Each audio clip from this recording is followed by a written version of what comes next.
లేకుండా కూడా వెళ్ళేవాళ్ళం కొన్ని ప్లేసులకి ఇద్దరు. సార్ గౌరవం ఇచ్చేవారు, దేవరగాన్ని చూసేవారు కదా. మా రథసారథి గారు ఉండేది చెప్పేవాళ్ళు. వేరే వాళ్ళు కుర్రోడిని అప్పుడు చిన్నగా ఉన్నాను వయసు. అప్పుడు ఒక వరంగల్ టీడీపీ ప్రెసిడెంట్ ఉండే ఆయన కుర్రోడు లాంటి అన్నగారు మంచి బలమని అన్నాడు. అది నన్ను కూర్చోబెట్టి కూడా తోలాడు.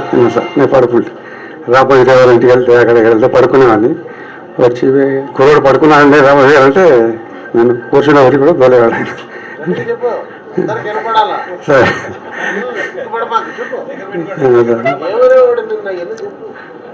రమేష్ అనేవాళ్ళండి.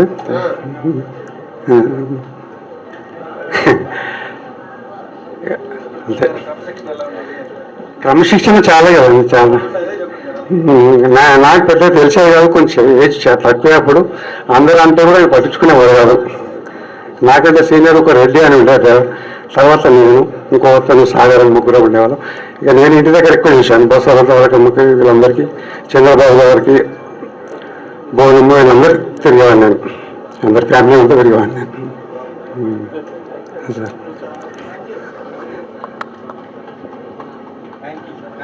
రమేష్ గారు. శ్రీ శివరామ్ గారు పెద్ద ఆయన పిఏగా పనిచేశారు. ఆయన గారి అనుభవం తెలుసు. సోమరాజు గారు కొంచెం పేషెంట్స్ నలుమూలల నుంచి వస్తారు కనుక వెయిట్ చేస్తున్నారు. వారి టైం అమూల్యమైంది.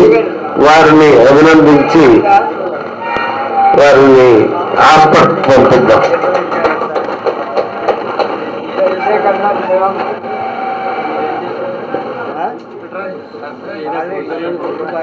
సోమరాజు గారిని సత్కరించవలసిందిగా టీడీపీ గారిని, రామకృష్ణ గారిని మరియు ఉంటున్నాను.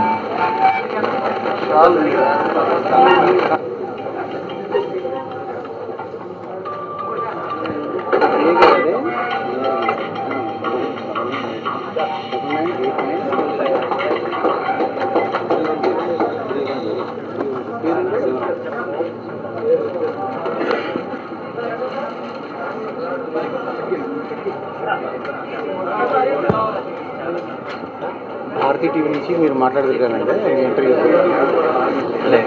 ఇంతవరకు ఎవరికి ఇవ్వలేదు. Thank you very much sir.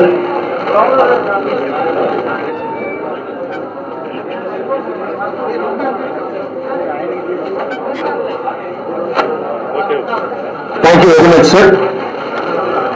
పెద్ద పిఎస్ శివరామ్ గారు వారి అనుభవాలను తెలియజేస్తారు. సభా సరస్వతికి నమస్సులు. వేదికను అలంకరించిన పెద్దలు, వేదిక ముందు ఆశీనులైన వారందరికీ ధన్యవాదాలు తెలియజేసుకుంటూ ఒక చిన్న కొటేషన్. గొప్ప నటన, గొప్ప జీవితం రెండూ జగగూడి ఒకే వ్యక్తిలో ఒదిగి ఉండటం చాలా అరుదైన విషయం. అరుదైన వ్యక్తుల్లో అరుదైన వ్యక్తి శ్రీ నందమూరి తారక రామారావు గారు. వారి చిత్రాలు చూసి ఆనందించడం, వారి జీవితం చదివి అనుసరించడం చాలా ముఖ్యం. ఇది ఎల్వి